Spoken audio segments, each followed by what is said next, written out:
Hello viewers, welcome you all to class 7 history chapter 3 the Delhi Sultans. Today we'll start part 1. आज हम part 1 ही शुरुआत करेंगे। Introduction में पहले देखेंगे दिल्ली। दिल्ली नाम सुन के हमारा कैपिटल याद आ जा रहा है, the present capital of independent India new Delhi. Delhi जो है ये सबसे पहले कब कैपिटल बना था पता है? सबसे पहले ये जिस समय में तोमारा राजपूत जो रूल कर रहे थे तब ये सबसे पहले कैपिटल बनाए थे अपना किंगडम का। लेकिन जो तोमरा लोग थे वो उनको चौहान लोग भी हरा दिए थे। तो ओवरऑल हम बोलेंगे ये जो दिल्ली है तोमरा और चौहान लोग दोनों का कंट्रोल में ये दिल्ली शासित हुआ है। और दिल्ली एक इम्पोर्टेंट कमर्शियल सेंटर मतलब बिजनेस सेंटर भी है। और बहुत सारे जैन मर्चेंट्स मतलब जो बिजनेसमैन जैन रिलीजन का जैन मर्चेंट्स क्या करते थे, ये जो सिटी में बहुत सारे टाइप का मंदिर सब बनाते थे। तो सबसे पहले हम देखेंगे इसमें एक नया टर्म है दहीवाल। दहीवाल क्या होता है ना, इसमें सब कॉइन्स बनाया जाता था, मेकिंग ऑफ कॉइन्स। कॉइन मतलब जो मुद्रा होता है। तो ये जो मुद्रा बहुत सारे वाइड सर्कुलेशन होता था। हम देखेंगे ये जो दिल्ली जो ट्रांसफॉर्म स्टार्ट हुआ या दिल्ली जो मेकिंग स्टार्ट हुआ, ये सबसे पहले दिल्ली सुल्तान्स का जो बिगिनिंग 13th सेंचुरी के आसपास वो लोग शुरुआत हो गया था। हम देखेंगे ये जो रूलर्स दिल्ली में थे ये सिर्फ एक ही डायनेस्टी का नहीं थे, बहुत सारे डायनेस्टी का थे, बहुत सारे वंश का थे, दिल्ली को शासन किए थे। सबसे पहले हम देखेंगे जो राजपूत डायनेस्टी है, जो तोमारा हम बात कर रहे थे कुछ देर से पहले, तोमारा, फिर इनके बाद जो अनंगपाड़ा, चौहान डायनेस्टी जो है, पृथ्वीराज चौहान आप लोग नाम सुने होंगे। चौहान डायनेस्टी का नाम उससे पहले चौहामण था, चौहामण डायनेस्टी, फिर बाद में चौहान हुआ। फिर हम देखेंगे जो अर्ली तुर्की रूलर्स भी थे उसमें जो कि कुतुबुद्दीन ऐबक है उनमें से। और जो तुर्किश रूलर थे उनका जो राजशासन 1206 से शुरू होके 1290 में खत्म हुआ था। कितने रूलर्स थे? 4 रूलर्स थे। तो कुतुबुद्दीन ऐबक थे, शमसुद्दीन इल्तुतमिश थे। जो इल्तुतमिश है उनके बाद जो Razia, she is the first lady Muslim ruler we can say in the Islamic history. So उसके बाद रजिया के बाद गयासुद्दीन बलबन। तो गयासुद्दीन ये जो इम्पोर्टेंट रूलर का नाम सब दिया गया है।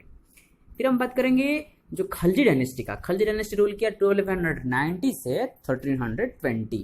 इसमें 2 इंपोर्टेंट रूलर है, जलालुद्दीन खलजी एंड अलाउद्दीन खलजी।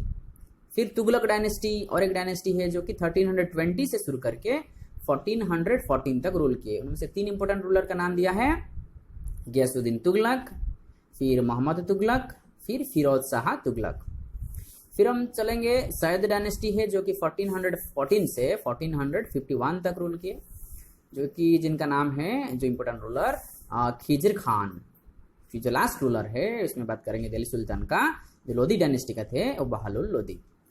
तो बहालुल लोधी इसमें जो रूल किए थे बताया गया है, उसमें और भी बहुत सारे मेंबर्स थे, फिर भी उनका नाम ही दिया गया है। 1451 से 1489 तक थे। और इब्राहिम लोधी भी एक इम्पोर्टेंट रूलर है उस डायनेस्टी का।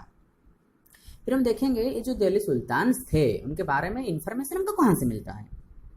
हमको तो इंफॉर्मेशन मिल ही जाता है इंस्क्रिप्शन से, कॉइन से, और जो आर्किटेक्चर सब बनाए हैं वो लोग उनमें से मिल जाता है। फिर भी कुछ स्पेशल ऐसा है जिस जगह से या जिस सोर्स से हमको बहुत फ्रेश इंफॉर्मेशन मिलता है या बहुत टिपिकल इंफॉर्मेशन मिलता है, वो है तारीख। सिंगुलर फॉर्म में उसको प्लूरल फॉर्म में तवारीख कहते हैं। तो ये पर्शियन लैंग्वेज में लिखा होता था, जो कि दिल्ली सुल्तान का लैंग्वेज ऑफ एडमिनिस्ट्रेशन था पर्शियन। तो ये तवारीख को कौन लिखते थे? हु रोट तवारीख? तो कौन लिखते थे देखेंगे। सबसे पहले जो सेक्रेटरीज थे राजा का, जो एडमिनिस्ट्रेटर थे वो लिखते थे, पोएट्स लिखते थे, और जो कोर्टियर्स थे मतलब राज दरबार में जो काम कर रहे थे वो लोग भी लिखते थे। फिर हम बात करेंगे ये जो तवारीख लिखने का प्रोसेसिंग कैसा था, प्रोसेस ऑफ मेकिंग तवारीख। सो फर्स्ट प्रोसेस जो था, picture number 1, look at picture number 1, preparing the paper. जिस पेपर के ऊपर लिखा जाता था सबसे पहले ये पेपर को बनाया जाता था। फिर सेकेंड पॉइंट में सेकेंड प्रोसेस जो है राइटिंग द टेक्स्ट, इसके ऊपर लिखा जाता था। मेकिंग ऑफ लेटर्स, इसके ऊपर लिखा जाता था, राइटिंग किया जाता था। फिर तीसरा पॉइंट में क्या किया जाता था, सोना को गोल्ड को मेल्ट करके जो इंपोर्टेंट लेटर्स था हाईलाइट किया जा रहा था। जैसे कि हम डिफरेंट कलर में स्केच में हाईलाइट करते हैं लेटर को, वो ऐसे गोल्ड को मेल्ट करके पिघला के वो हाईलाइट करते थे, फिर लास्ट में फोर्थ वाला जो है बाइंडिंग किया जाता था। ये 4 प्रोसेस था तवारीख बनाने के लिए, बहुत लॉन्ग प्रोसेस था ये। और फिर हम बात करेंगे जो तवारीख जो लिखते थे, जो ऑथर्स थे, जो हम कुछ देर से पहले बात किए, जो कि एडमिनिस्ट्रेटर थे, पोएट्स थे, कोर्टियर्स थे, और उनके बारे में कुछ एडिशनल इन्फॉर्मेशन, कुछ एक्स्ट्रा इन्फॉर्मेशन कलेक्शन करते हैं, उनका और क्या क्या काम था। तो जो ऑथर्स ऑफ तवारीख थे वो दिल्ली सिटी में ही रहते थे, मेनली दिल्ली में, और बहुत कम समय वो विलेज को जाते थे, गांव को जाते थे। और वो क्या करते थे ना, हिस्ट्रीज लिखते थे, किसका, सुल्तान्स का। और क्यों ये लिखते थे ना, कुछ उनका कुछ होप था, कुछ आशा था कि वो कैसे रिवार्ड, अच्छा रिवार्ड मिलेगा राजा से, सुल्तान से। और वो क्या करते थे, रूलर को एडवाइस देते थे जब ज़रूरत होता था, और कैसे करके जो सोशल ऑर्डर था, जो उनका जो बर्थ राइट था, वो कैसे कंटिन्यू करेंगे उसके ऊपर वो ध्यान देते थे राजा को मदद करके। फिर हम बात करेंगे जो इल्तुतमिश थे, इल्तुतमिश का जो रूलर थे, उनके बाद उनका जो बेटे थे वो उतना क्वालिफाइड, शायद they are not eligible that much. 1236 में इल्तुतमिश की जो बेटी थी Razia she became the sultan. She was more able और क्वालिफाइड थे, बाकी सब उनके जो भाई थे, उनका जो ब्रदर्स थे उनमें से। लेकिन जो नोबल्स थे, जो मिनिस्टर्स थे, लोग खुश नहीं थे। जब रजी सुल्तान बनी, ये नोबल्स लोग खुश नहीं थे। और फिर बाद में क्या हुआ 1240 के आसपास, मतलब 4 साल, लगभग 4 साल रूल की, उसके बाद उनको रिमूव कर दिया गया थ्रोन से। थ्रोन मतलब राजगादी से।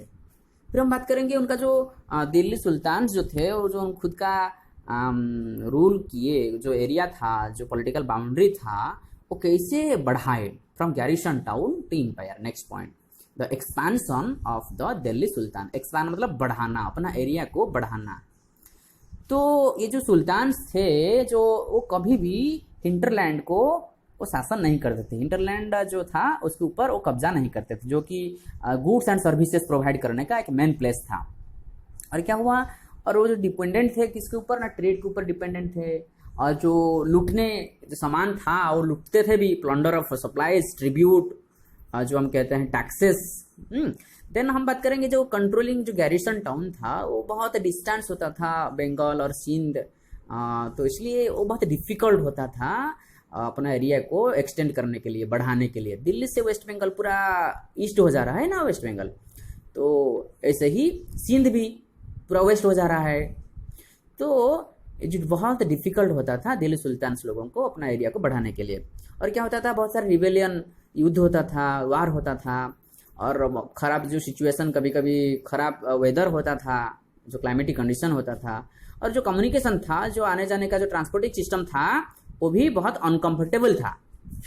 तो जिसके वजह से उनका जो एक्सटेंशन, इसका जो एक्सपेंशन ऑफ टेरिटरी, ये बहुत डिफिकल्ट होता था। फिर हम बात करेंगे कि जो किस समय में ये जो दिल्ली का एरिया था, दिल्ली का जो बाउंड्री था, ये एक्सपैंड हुआ या एक्सटेंड हुआ। सबसे पहले हम बात करेंगे जो एक्सपेंशन शुरुआत हुआ गियासुद्दीन बलबन, अलाउद्दीन खलजी और मोहम्मद तुगलक। ये कुछ मोस्ट इंपोर्टेंट रूलर थे जिनके समय में दिल्ली एक्सपैंड हुआ था या एक्सटेंड हुआ था। तो फर्स्ट कैंपेन हम देखेंगे। कैंपेन मतलब क्या होता है, जो एक्सटेंड करने का फर्स्ट शुरुआत, वो इंटरनल फ्रंटियर होता था। इंटरनल फ्रंटियर मतलब inside, specially with in that area, internal frontier. तो ये जो हिंटरलैंड था, जो बिल्कुल भी अटैक नहीं करते थे, ये सबसे पहले the hinterlands of the garrison town को सबसे कब्जा किए सबसे पहले। तो इससे जो कैंपेन का समय में क्या हुआ, जो सब फॉरेस्ट था इस एरिया में, सब क्लियर कर दिया गया। सबसे पहले हम बात करेंगे जो गंगा यमुना का जो दोआब था, जो एरिया था, उसके आसपास जो एरिया था, वो फॉरेस्ट को क्लियर कर दिया गया, काट दिया गया। और जो हंटर गैदरर्स थे, जो पास्टोरलिस्ट थे, जो कि खाना, जो फूड था वो कलेक्शन करते थे, हंटिंग करते थे, गाय को अपने पास रख के रियरिंग करते थे, जिसको हम पास्टोरलिस्ट कहते हैं, तो उनको उनका जगह से हटाया दिया गया। और क्या हुआ, जो लैंड मिला उन लोगों को, this lands were given to the peasants. Peasants लोगों को दिया गया क्या काम के लिए, एग्रीकल्चर करने के लिए उनको एनकरेज किया गया। और कुछ जो फोर्ट्रेस था, फोर्ट्रेस क्या होता है, जिस जगह में जो सोल्जर्स रहते हैं या जो फोर्ट में रहते हैं, और इस जगह में टाउन से स्टैब्लिश हुआ क्या करने के लिए ना, प्रोटेक्ट करने के लिए। ट्रेड रूट को जो था, जहाँ ट्रेड होता था, बिजनेस होता था, उस रूट को प्रोटेक्ट करने के लिए, और जो रीजनल ट्रेड है, जो लोकल ट्रेड है, वो ट्रेड को बढ़ावा देने के लिए। फिर हम देखेंगे सेकेंड कैंपेन जो था, सेकेंड जो एक्सटेंड करने के लिए जो प्रयास था, जो उनका जो ट्राइंग किए थे, उसको कहते हैं एक्सटर्नल फ्रंटियर। पहला वाला था इंटरनल फ्रंटियर, दूसरा वाला एक्सटर्नल फ्रंटियर, जो outside of that town, better we can say. तो जो मिलिट्री एक्सपेडिशन था, जो मिलिट्री कैंपेन था, जो साउथ पार्ट ऑफ जो रीजन को अटैक किए अलाउद्दीन खिलजी, और उनके बाद हम बात करेंगे मोहम्मद अली तुगलक के साथ साथ भी। तो इसमें क्या हुआ, जो सुल्तान जीते, उसमें वो एलिफेंट कैप्चर किए, हॉर्सेस कैप्चर किए, बहुत सारे स्लेव्स मतलब जो लोग काम करते थे, उनको हम कहते हैं लेबर्स, हम कह सकते हैं, slave without any payment, also they were forced to work. और क्या होता था उनके साथ, और बहुत सारे प्रीशियस, बहुत कीमती वाला मेटल्स लेके आए थे। और जो आर्मी थे दिल्ली सुल्तान का, वो पूरा सब कॉन्टिनेंट का बहुत सारे पार्ट में वो कवर अप करके दिल्ली को एक स्ट्रॉन्ग एरिया के हिसाब से, स्ट्रॉन्ग किंगडम के हिसाब से, स्ट्रॉन्ग कैन से एम्पायर के हिसाब से वो साबित किए। So dear viewers, this is all about the day. For more information, more notes, more question bank and multiple choice question, you may go through the description, and we'll go through the next part, second part of the video coming soon.